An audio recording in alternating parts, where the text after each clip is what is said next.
आप सभी भाई बहनों का आध्यात्मिक ज्ञानात्मक चैनल की ब्रह्म मुहूर्त उपदेश ज्ञान कक्षा में एक बार फिर स्वागत है। आज की चर्चा का विषय है दृश्य, दर्शक और तीसरा शब्द हमने लिखा है दृष्टा। देखिए, इन सभी बातों पर पिछले कुछ महीनों से हमारी चर्चाएं जारी हैं, क्योंकि ये सभी स्थितियां बहुत ही सूक्ष्म स्तर पर हैं और परमात्मा की प्रेरणा से जैसे जैसे कुछ शब्द तो देखिए वही हैं, लेकिन उन शब्दों को रंगों द्वारा या कुछ अन्य एक चिन्हों द्वारा मैं जैसे जैसे मन में कुछ प्रेरणाएं आती हैं परमात्मा की प्रेरणा से, इस पर मैं भी बार बार शोध करता हूँ। देखिए, ज्ञान का स्तर आप जितना जितना जैसे समुद्र में गहरे तल पर उतरते हो, इसी तरह ज्ञान का भी ऐसा ही कुछ स्तर है। जैसे जैसे आप ज्ञान की गहराइयों में जाते हो, तो फिर परमात्मा का जो एक ज्ञान विज्ञान है, एक एक शब्द के जो जो गूढ़ रहस्य हैं, वो आपको में समझ में आने लगते हैं। ये समझ में आने से, यानी कि ज्ञान टिकने से ही परमात्मा के प्रति एक समुखता बनती है। अब फिर ये जो संसारी विषय भोग हैं, जिसको हम बार बार देखिए, ये 5 भोग्य विषयों से दर्शाते रहते हैं, समझाते रहते हैं। ये 5 भोग्य विषय ही आपके हमारे जीवन में, ये जितने भी एक बुराइयां हैं, जो आपके हमारे संस्कार बिगड़ते हैं, आपका हमारा कर्माशय बिगड़ता है। और सबसे बड़ी बात, जब मनुष्य जीवन का एक पतन होता है, पतन का अभिप्राय देखिए मरने के बाद की स्थितियों से। अब मिले हुए जीवन में तो आपने देखा होगा कि कितने मनुष्य देखिए बुरे बुरे काम करते हैं, बुराइयों में लिप्त रहते हैं, लेकिन उनके वर्तमान मिले हुए जीवन में कोई ऐसी आर्थिक स्थितियां कहो, तन के स्तर पर कोई बुराइयां नहीं आती, यानी कि कोई बिगाड़ नहीं आता। उसका कारण है कि हम सभी भाई बहन तो देखिए एक पूर्व जन्मों में किए गए कर्मों के अनुसार कोई एक प्रारब्ध लेके आते हैं, भाग्य लेके आते हैं, किस्मत लेके आते हैं, लक लेके आते हैं। जिस कर्मों को हम पहले कर चुके हैं वो अभी पके नहीं थे, अब वो पक चुके हैं, जो जन्म के साथ ही भाग्य के रूप में। देखिए, भाग्य के रूप में आपको हमें जाति आयु भोग मिलते हैं। जाति का अभिप्राय तो देखिए माता के गर्भ में जैसे हम मनुष्य योनि में आ गए, अब जन्म लेने के बाद कहो, या आपका हमारा जो एक जीवन है, या मरते दम तक आपके हमारी जोनी बदलती नहीं है। भले ही आपका हमारा कर्माशय बदल सकता है, संस्कार बदल सकते हैं, क्योंकि मनुष्य जोनी तो देखिए कर्म जोनी है। हम प्रकृति के जो 3 गुण है, तमोगुण, रजोगुण और सतोगुण, जिसको हमने देखिए इन दृश्य, दर्शक और दृष्टा के साथ भी एक संबंध जोड़ने जा रहे, क्योंकि हमने दृश्य शब्द को तो देखिए काले रंग से दर्शाया है, जबकि दर्शक शब्द को, जो कि आप और हम सभी भाई बहन हैं, देखिए कुछ ना कुछ अंश में हम दर्शक ही हैं। दर्शक का अभिप्राय देखिए भोक्ता से लिया जाता है, क्योंकि एक साधारण मनुष्य की, विशेष रूप से देखिए कलयुग का समय चल रहा है। अब कलयुग में एक साधारण मनुष्य की विषय भोगों के प्रति एक रुचि कहो, एक रुझान कहो, एक लोलुपता कहो, वो सहज ही बनी रहती है। ये बनी रहने के कारण ही तो ये हम प्रतिदिन जो एक सुबह शाम जो वीडियो प्रसारित करते हैं, इसके पीछे का एकमात्र कारण क्या है कि आपके हमारे जो भोग विषय बिगड़ते हैं, इन भोग विषयों पर हम थोड़ी लगाम कसें, इस पर थोड़ा नियंत्रण करें। जब तक इन भोग विषयों पर हम नियंत्रण नहीं पा लेते, जिसका स्वयं भगवान श्री कृष्ण जी ने पूरा गीता का जो एक उपदेश है, वो इसी स्थूल शरीर, जिसको एक मनुष्य योनि के साथ जोड़ा गया है, उस रथ के साथ उन्होंने मनुष्य योनि को जोड़कर उसके जो 5 घोड़े हैं, जो कि एक भागते हैं, भागने का भी प्राय क्या है कि आपके हमारे जो भोग विषय हैं, हम बार बार, और आजकल तो देखिए 24/7 का जो एक नारा चला हुआ है पिछले कुछ वर्षों से, इस पर बहुत अधिक लोगों का ध्यान जाता है। ध्यान क्या जाता है कि लोगों के व्यवहार में, एक स्वभाव में, वो 24 घंटे 7 दिन, यानी कि मनुष्य हर क्षण इन विषय भोगों का सुख भोगना चाहता है। ये उसकी एक प्रवृत्ति बन गई है। जब तक वो थकता नहीं है, थकने का अभिप्राय क्या है कि एक विषय भोग भोगा। अब वो विषय भोग देखिए सदा सदा सुख नहीं देता। चाहे वो देखिए गंध का सुख हो, चाहे रस का, चाहे रूप का, चाहे स्पर्श का, और चाहे शब्द का। देखिए ये जो 5 भोग्य विषय हैं इनको सूक्ष्म भूत भी कहा जाता है, क्योंकि इन भोग विषयों के कारण ही माता के गर्भ में जो आपका हमारा शरीर का एक निर्माण प्रक्रिया आरंभ होती है। वो देखिए पृथ्वी जल अग्नि वायु आकाश का बना। अक्सर हम किसी की मृत्यु पे क्या कहते हैं कि 5 तत्वों का बना था, 5 तत्वों में ही लीन हो गया। यानी कि आत्मा जब इस स्थूल शरीर से निकल जाती है, हालांकि सूक्ष्म दृष्टिकोण से तो हम समझाते हैं ना कि आपका हमारा एक सूक्ष्म शरीर होता है, एक कारण शरीर होता है। ये मृत्यु तो केवल स्थूल शरीर की ही होती है, और यदि सूक्ष्म और कारण शरीर की ही मृत्यु हो जाए तो फिर तो आपका हमारा जन्म मरण का बंधन ही समाप्त हो जाएगा। क्योंकि ये जो कारण शरीर है यही तो आपका हमारा एक सिम कार्ड है। जैसे मोबाइल में देखिए आपका हमारा एक सिम कार्ड में सभी सूचनाएं होती हैं, ठीक इसी तरह आपके हमारे कारण शरीर में कर्माशय रूपी लेखा जोखा तैयार होता है, और लेखा जोखा के साथ साथ एक संस्कार बनते हैं। और ये संस्कार तो देखिए केवल मनुष्य योनि में ही बनते हैं और बिगड़ते भी मनुष्य योनि में ही है। बढ़ने का अभिप्राय देखिए शुभ संस्कारों से है, बिगड़ने का अभिप्राय ये राजसी और तामसी संस्कारों से है। हालांकि देखिए एक साधारण स्तर पर राजसी संस्कारों को एक बुराई से जोड़ा नहीं जाता, लेकिन ये राजसी स्थितियां अक्सर मनुष्य को तमोगुण में गिराती हैं। इसलिए साधारण स्थितियों में ये तमोगुण और रजोगुण ये लगभग इनका चोली दामन का साथ बना रहता है। और मैं तो इनको अक्सर देखिए अपनी वीडियो में लगभग 2.5-3 वर्ष पहले हमने एक वीडियो बनाया था। ये तमोगुण और रजोगुण ये दोनों पड़ोसी हैं। देखिए पड़ोसी का अभिप्राय क्या है कि एक ही गली में रहते हैं। इन दोनों का उद्देश्य क्या है, गली का अभिप्राय क्या है कि एक ही गली में रहने का मतलब मोहल्ला इनका एक ही है। इन दोनों का केंद्र बिंदु क्या है, भोग। और भोग के ये दृश्य है। दृश्य का अभिप्राय ये 5 भोग्य विषय, गंध रस रूप स्पर्श और शब्द। मनुष्य इन 5 भोग्य विषयों का गुलाम होता जा रहा है।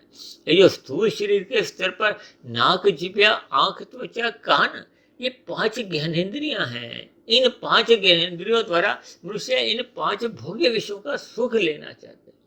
देखिए मैंने अभी समझाया ना कि आपके मेरे जो स्थूल शरीर है ये तामसी हैं, ये पृथ्वी जल अग्नि वायु आकाश के बने हैं। इनको शास्त्रों में ही तामसी कहा गया। और इनके जो सूक्ष्म भूत हैं गंध रस रूप स्पर्श और शब्द इनको भी तामसी कहा गया। जबकि एक साधारण मनुष्य देखिए राजसी है। राजसी का अभिप्राय देखिए एक मध्यम स्थिति से है। उसके जीवन में धर्म की कुछ मर्यादाएं बनी रहती हैं। देखिए एक साधारण स्तर पर ये जो आपके बारे 4 पुरुषार्थ है ना, धर्म अर्थ काम मोक्ष। और मैं तो अक्सर देखिए इन 4 पुरुषार्थों में केवल प्रथम 3 को ही पुरुषार्थ एक साधारण दृष्टिकोण से कहता हूँ, क्योंकि जो मोक्ष है वो तो आपका मेरा एक लक्ष्य है। उस लक्ष्य प्राप्ति के लिए ही हम इन 3 पुरुषार्थों को एक दिशा में एक क्रमबद्ध तरीके से रखते हैं। देखिए क्रमबद्ध तरीके से अभिप्राय क्या है कि आपके हमारे जीवन में धर्म प्रथम स्थान पे रहना चाहिए। धर्म का अभिप्राय देखिए सत्वगुण से है।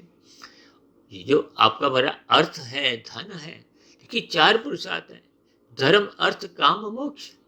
अब मोक्ष का अभिप्राय तो जन्म मरण के जब हम बंधन से मुक्ति पा जाते हैं, यानी कि ये भौतिक शरीर जो 84 लाख प्रकार की जोनियां बताएगी, और जिनमें देखिए 80 लाख प्रकार की जोनियां तो नीचे की जोनियां हैं, तामसी जोनियां हैं, दंडमय जोनियां हैं।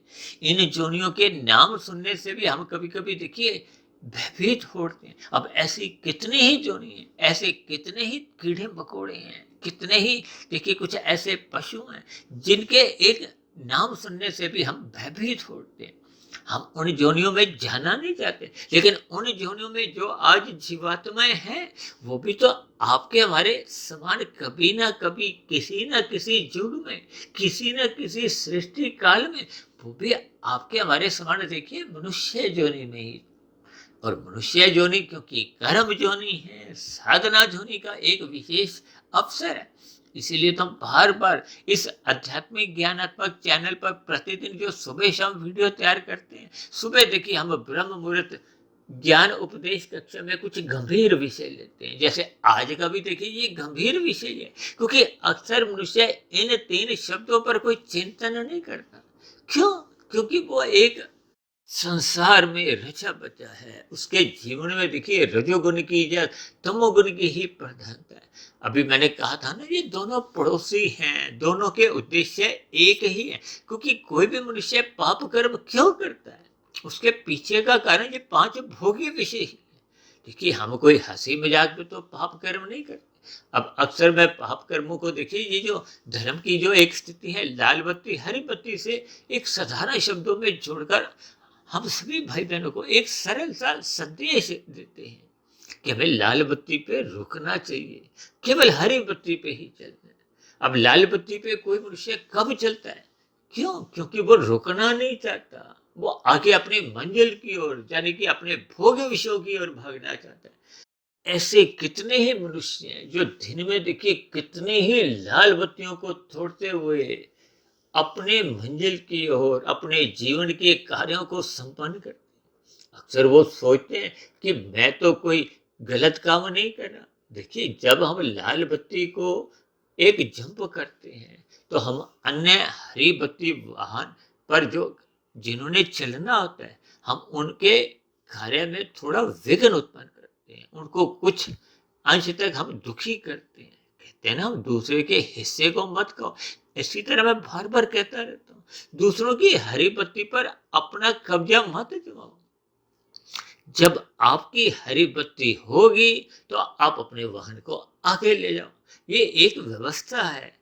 इसी व्यवस्था का ही दूसरा नाम देखिए धर्म है, मानवता है, इंसानियत है। और मनुष्य इस छोटे सी बात को समझता नहीं और धर्म के बड़े बड़े नारों को अपने जीवन में संजोए रखता है। अक्सर आप देखोगे ना, ऐसे कितने ही संदेश आते हैं कि इसको 10 बार बोलो, इस बार यहाँ आप फॉरवर्ड करो, दूसरे को शेयर करो। लेकिन अपने व्यवहार में हम जब तक हम मानवता नहीं लाते, इंसानियत नहीं लाते, क्योंकि धर्म का अभिप्राय किसी विचारधारा से नहीं है। शास्त्रों में केवल मनुष्य योनि का जिक्र आता है। ये जो हमने विचार तो स्वयं बनाए हैं, ये जो हिंदू, मुस्लिम, सिख, ईसाई, ये एक मात्र संप्रदाय हैं, विचारधाराएं हैं। इन विचारधाराओं का जो एक मुख्य केंद्र है वो आपके हमारे जीवन में देखिए मानवता है, इंसानियत है। यानी कि हम सभी मनुष्यों को आपसी एक भाईचारा रखना होगा, एक दूसरे के सुख में सहयोग करना होगा। किसी दूसरे मनुष्य को ही नहीं, प्रकृति के जो अन्य जीव जंतु हैं, चाहे वो पक्षी हो, चाहे पशु हो, चाहे कीड़े मकोड़े भी हो, देखिए किसी को भी अनावश्यक रूप से आपको हमें दुखी नहीं करना, पीड़ा नहीं देनी। तो फिर इंसान तो देखिए इतनी महत्वपूर्ण जो नहीं है जब हम दूसरे को दुखी करते हैं, क्योंकि सभी इंसानों को कर्म करने की देखिए एक स्वतंत्रता है, साधना करने का एक अवसर है। यदि हम किसी अन्य मनुष्य के जीवन में कुछ रोड़ा अटकाते हैं, बाधा उत्पन्न करते हैं, तो हम उसकी कर्म करने की स्वतंत्रता में भी विघ्न उत्पन्न करते हैं। उसकी जो एक साधना करने का जो एक उसका अवसर था, उसमें एक बाधा उत्पन्न करते हैं। इन सभी स्थितियों को आपको हमें ज्ञान पूर्वक समझना होगा। देखिए शास्त्रों की बातें आपके मेरे जीवन में धर्म की मर्यादाएं बनाने के लिए, और धर्म केवल और केवल एक ही है, वो है मानवता का। मानवता को हो, इंसानियत को हो, भाईचारा को हो, प्रेम मोहब्बत को हो, सहयोग को हो।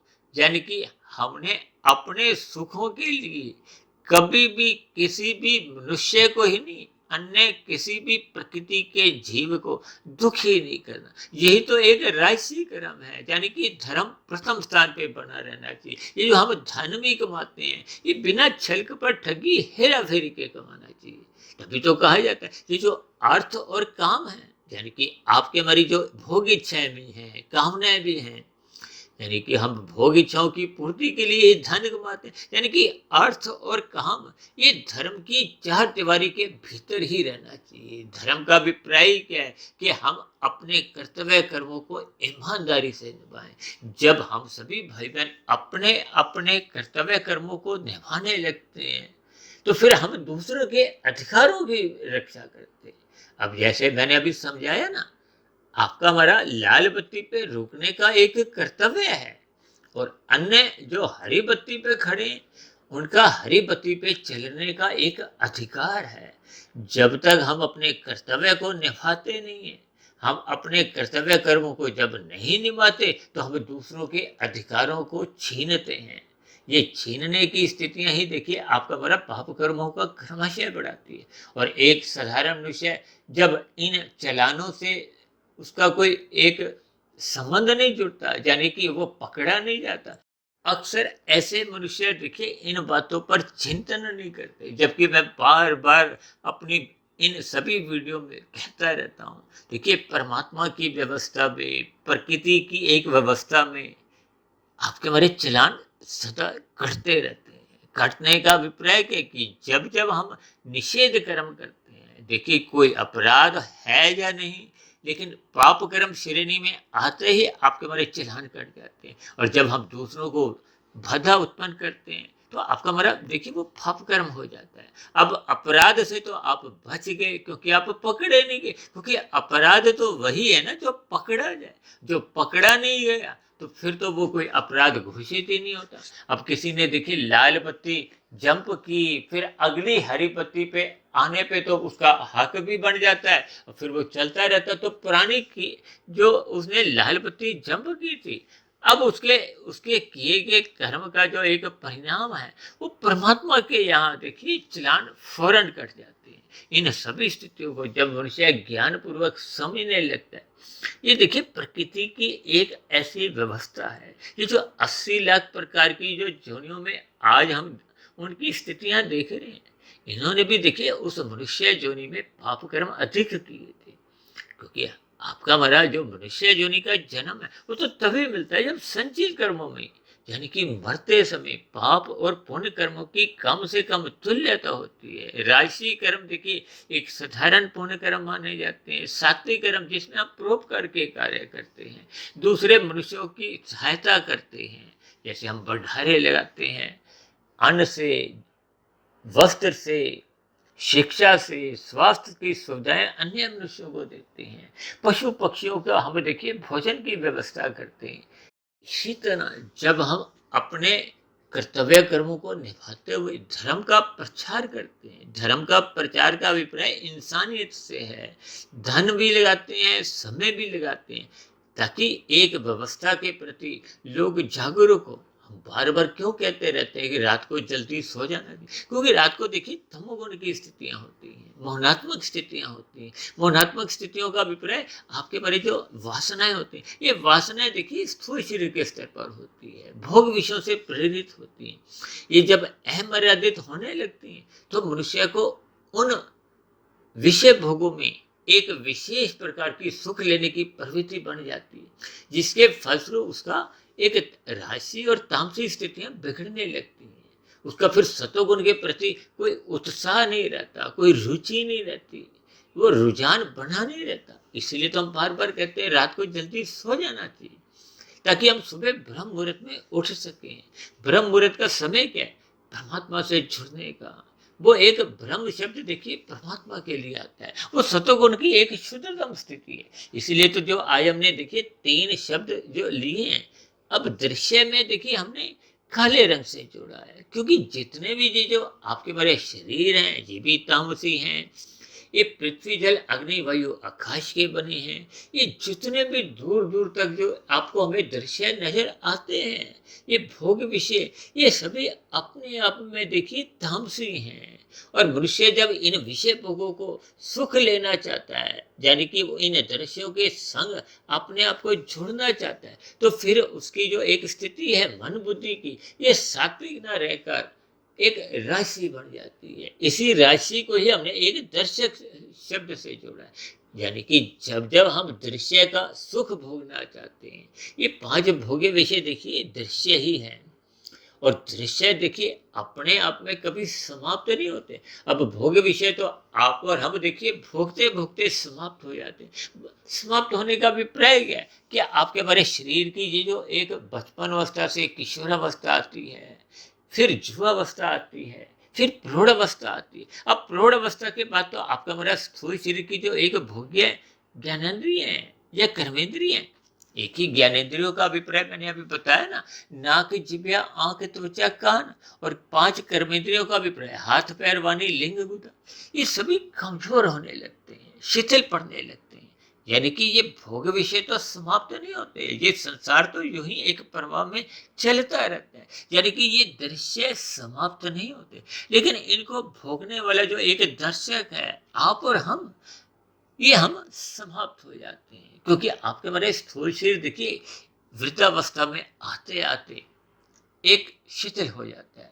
अब भोग विषय तो आपके हमारे संसार में पड़े रहते हैं। अक्सर ऐसे कितने ही मनुष्य हैं जो अस्पतालों में देखिए मल मूत्र त्यागने के लिए भी उनको एक कृत्रिम नली का सहारा लेना पड़ता है। भोजन अंदर ले जाने के लिए भी विभिन्न प्रकार के देखिए एक नली द्वारा एक तरल पदार्थ लेते हैं। ये सभी स्थितियां क्या है कि आपके हमारे देखिए स्थूल शरीर अभी जिंदा है। अब यही करते करते वृद्धावस्था में कोई निमित्त मात्र ऐसा कारण बढ़ जाता है, सबकी ही मृत्यु आ जाती है, चाहे योगी हो, भोगी हो, रोगी हो। देखिए स्थूल शरीर की मृत्यु आना एक अटल नियम है, सिद्धांत है, इसको टाला नहीं जा सकता।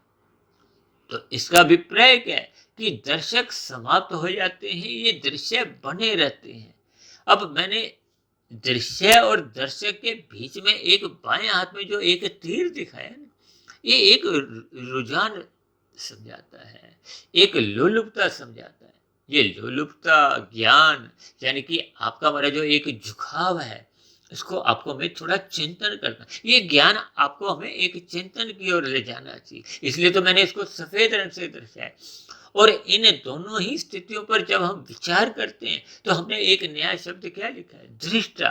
दृष्टा का अभिप्राय देखिए आत्म तत्व से है। आत्म तत्व का अभिप्राय क्या है कि जब हम इन सभी स्थितियों पर प्रकृति के गुणों पर विचार करते हैं और परमात्मा पे विचार करते हैं, स्वयं में विचार करते हैं कि हम कौन है। अक्सर एक साधारण मनुष्य स्वयं को देखिए स्थूल शरीर ही मानता है। स्थूल शरीर का अभिप्राय कि वो अपने आप को कोई आत्मा नहीं कहता।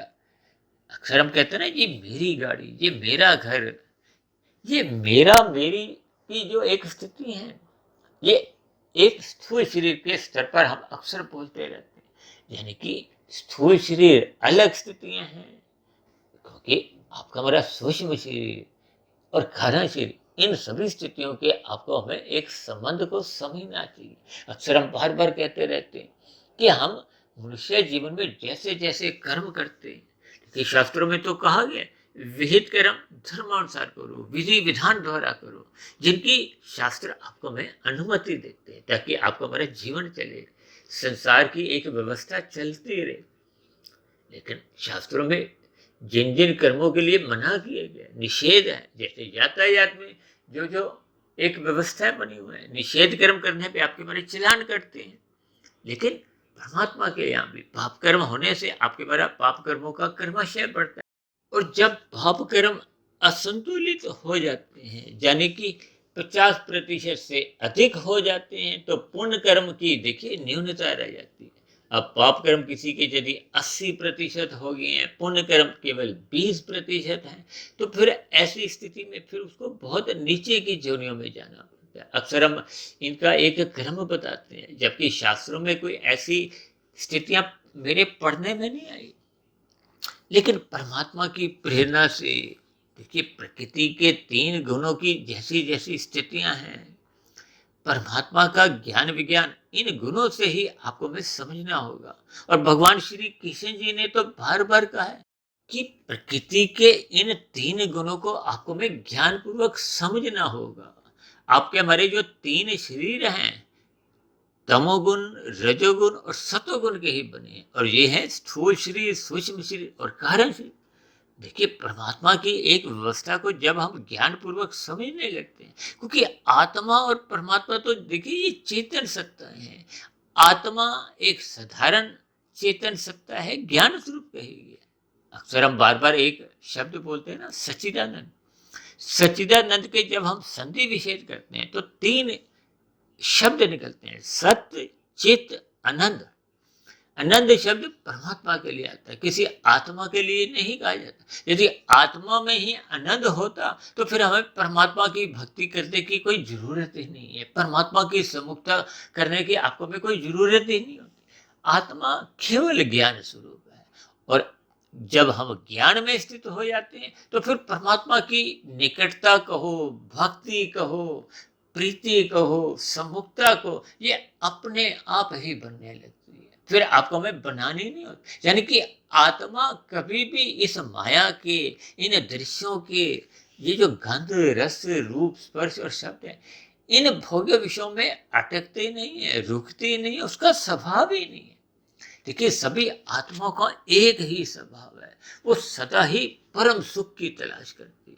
हम और आप क्या करते हैं संसार में भी, जब हम देखिए एक नौकरी भी ढूंढते हैं, व्यवसाय भी चलाते हैं, तो हम और बड़ा सुख, और बड़ा सुख, और बड़ा सुख। अक्सर किसी की देखिए कोई 10,000 की नौकरी है तो फिर वो 15,000 की नौकरी तलाश करता है, जिसकी 50,000 की है वो 70,000, 1,00,000 की नौकरी तलाश करते हैं। इसी तरह जो व्यवसाय चला रहे हैं, जिनकी प्रतिमा देखिए 50,000 की आय है, वो 1,00,000 पे जाना चाहते हैं, और जो 10,00,000 कमा रहे हैं वो 1 करोड़ पे जाना चाहते हैं। यानी कि हम अपने आप में सुखों में वृद्धि चाहते हैं, जबकि प्रकृति के इन पदार्थों का देखिए एक स्वभाव है। आप पहला रसगुल्ला खाते हो तो आपको अच्छा लगता है, दूसरा उतना अच्छा लगता ही नहीं। इस नियम को हम और आप समझ नहीं पाते।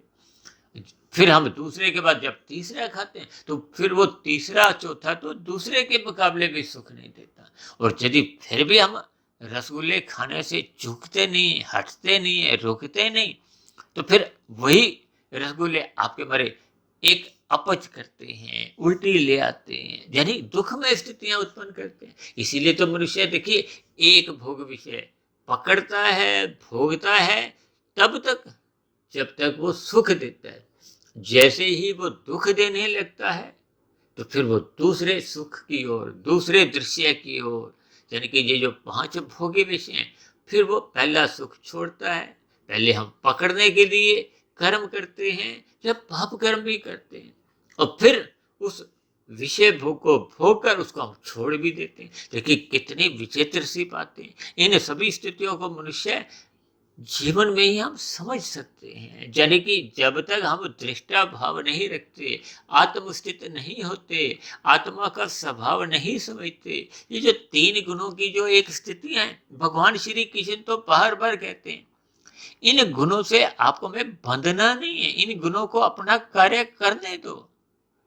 इसका अभिप्राय क्या है कि आपको में कर्म तो करने हैं, फल की इच्छा नहीं रखनी। इसी का ही दूसरा नाम भगवान श्री कृष्ण जी ने कर्म योग का है। देखिए एक नियम है कर्म फल सिद्धांत। देखिए ये सभी बातें हम कहीं ना कहीं प्रतिदिन ही बोलते रहते हैं, कहते रहते हैं।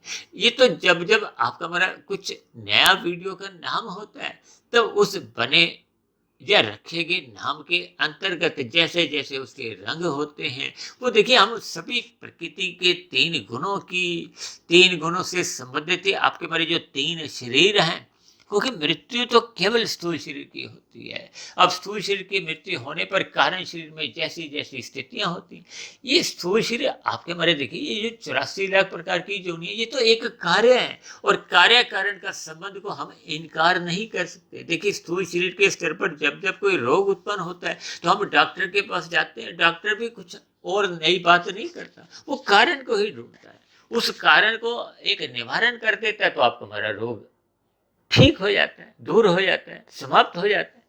ठीक इसी तरह ये जो जन्म मरण, जब तक आपको हमें एक दुख रूपी नजर नहीं आता, यानी कि ये जगत दुखालय है। भगवान श्री कृष्ण जी ने तो गीता में बार बार कहा ये जगत दुखालय है।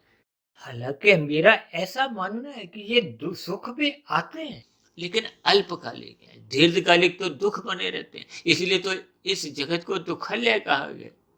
दुखालय का अभिप्राय क्या है? मैं अक्सर कहता हूँ ना, सुख तो घंटों के हिसाब से आते हैं, दिनों के हिसाब से आते हैं, और जबकि ये दुख ये तो महीनों के हिसाब से आते हैं, सालों के हिसाब से आते हैं। अब कितने ऐसे मनुष्य हैं जिनके प्रारब्ध में ही दुख लिखे होते हैं, उनके दुख बने रहते हैं।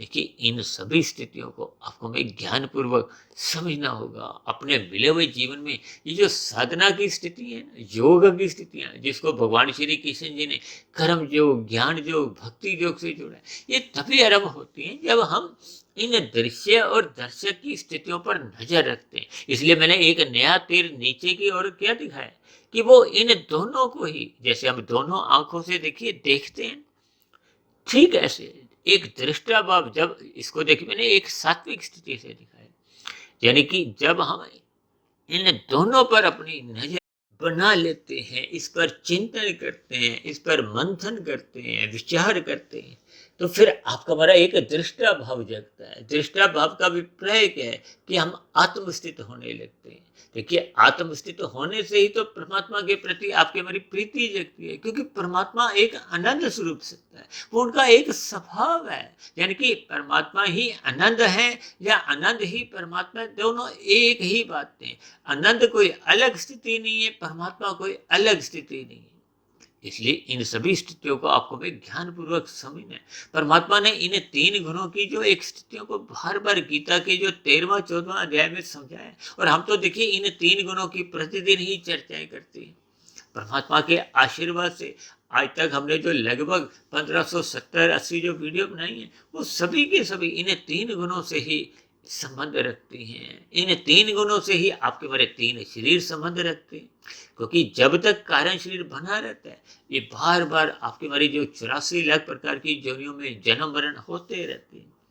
ये तब तक होते हैं जब तक कारण शरीर समाप्त नहीं होता। यह कारण शरीर का अभिप्राय संस्कारों से है, क्योंकि कर्म तो समाप्त नहीं होते, क्योंकि हम कर्म इतने करते रहते हैं, लेकिन इन कर्मों को जो वेग देते हैं वो संस्कार होते हैं। इसलिए तो बार बार हम कहते हैं ब्रह्म मुहूर्त में उठो, ताकि आपके हमारे शुभ संस्कार बने। देखिए, ब्रह्म मुहूर्त में उठने का इतना ही लाभ है कि आपका हमारा रजोगुण एक मर्यादा में आ जाता है। रजोगुण मर्यादा में आने का अभिप्राय क्या है कि ये जो ब्रह्म मुहूर्त की जो एक स्थितियां हैं, ये फिर रजोगुण को अमर्यादित होने नहीं देते, और जिसका रजोगुण मर्यादा में आ जाता है तो फिर वो तमोगुण में गिरता नहीं है। तमोगुण में गिरता नहीं का अभिप्राय उससे पाप कर्म नहीं होते।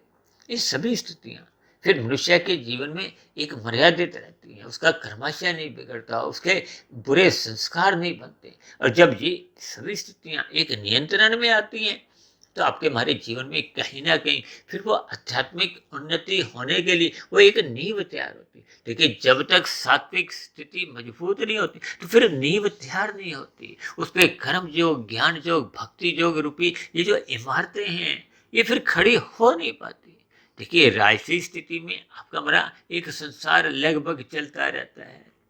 संसार का अभिप्राय देखिए पाप पुण्य कर्मों से ही है। एक साधारण मनुष्य देखिए अपने जीवन में कितने ही पाप कर्म करता है, जिनको वो पाप कर्म समझता ही नहीं। क्योंकि भगवान श्री कृष्ण जी कहते हैं ना, ये कर्मफल सिद्धांत की जो बारीकियां हैं, इसको तो अच्छे अच्छे बुद्धिमान भी देखिए चकरा जाते हैं, समझ नहीं पाते। बुद्धिमान का अभिप्राय सात्विक स्थिति से।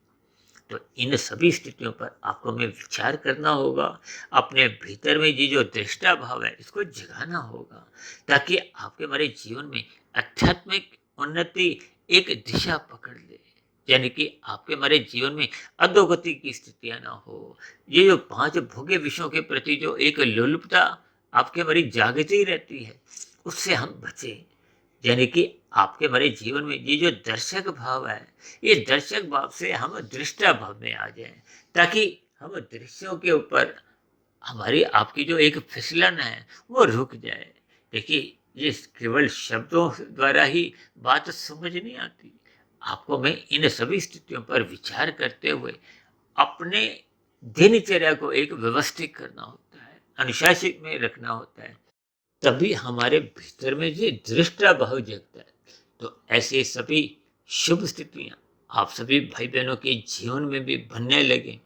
इन्हीं शुभकामनाओं के साथ अब आज की चर्चा विशेष को यहीं विश्राम देते हैं। शाम को फिर मिलते हैं संध्या बेला ज्ञान कक्षा में। तब तक आप अपने आध्यात्मिक मित्र सुधीर भाटिया फकीर को इजाजत दें। फिर भी वीडियो संबंधित आपके मन में कोई प्रश्न उछल रहे हों तो आपके प्रश्नों का, आपके सुझावों का और मेरी कही गई बातों पर यदि आपकी कोई शिकायत भी एक बार बार मन में उठ रही हो या मेरी कही गई बातें आपको आधी अधूरी लगती हो तो आपकी शिकायतों का, प्रश्नों का और सुझावों का सदा ही नीचे दिए गए कमेंट बॉक्स पर स्वागत है। और यदि बनने वाली ये वीडियो आपको अच्छी लगती हो तो मेरी आप सभी भाई बहनों से विनती है कि इन बनी हुई वीडियो को आप अधिक से अधिक भाई बहनों में शेयर करो ताकि समाज में कल युग में रहते हुए भी सतोगुणी वातावरण का विस्तार हो।